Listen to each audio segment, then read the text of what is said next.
And thank you to all of our witnesses for being here today and being willing to share your stories with us.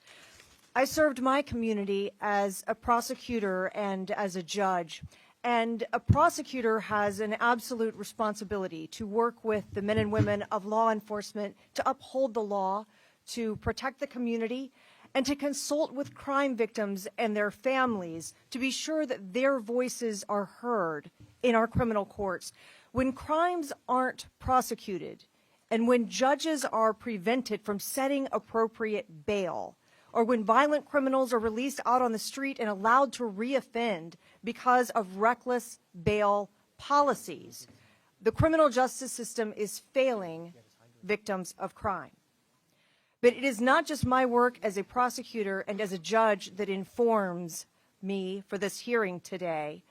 I am also a mother. And we need to begin this hearing today by remembering that the victims of these soft on crime policies, the victims of these reckless bail reform policies, aren't just numbers. They are people and lives that are forever harmed or lost.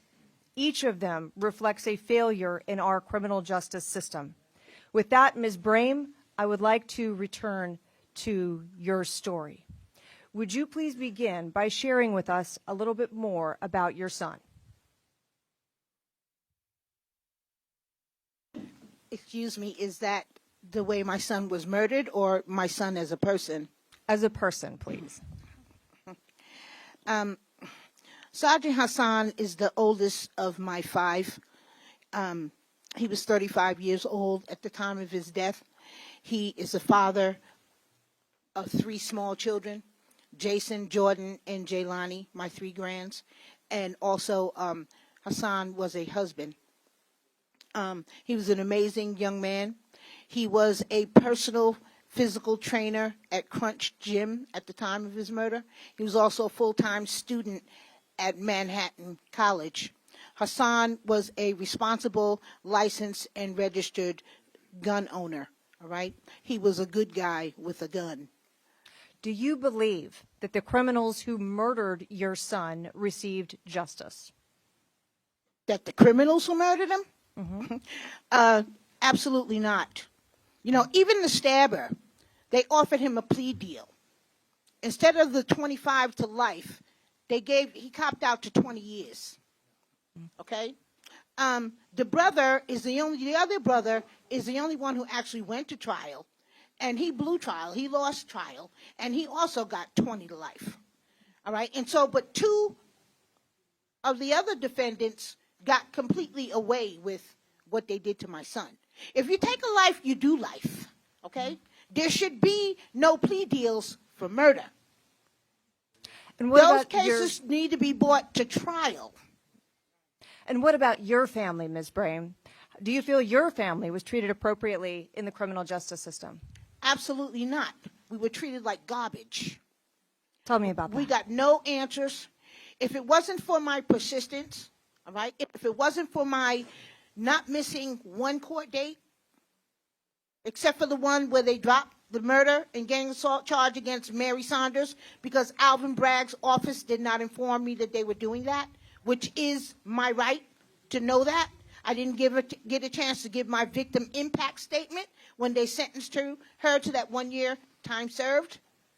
Okay? So they treated us like garbage. They didn't reveal any information. I had to do a lot of research myself. That's one of the reasons why I formed my Victims' Rights Reform Council, to help others and families of homicide victims, to help them navigate that court system, because we got no services. There is no services in New York City for victims. If there is, I have no idea what they are. Thank you, ma'am. Councilman Holden, you've called for legislation that would give judges more discretion when setting bail conditions for defendants who may pose a threat to public safety. Would you tell us a bit more about your proposals and why you believe they are important?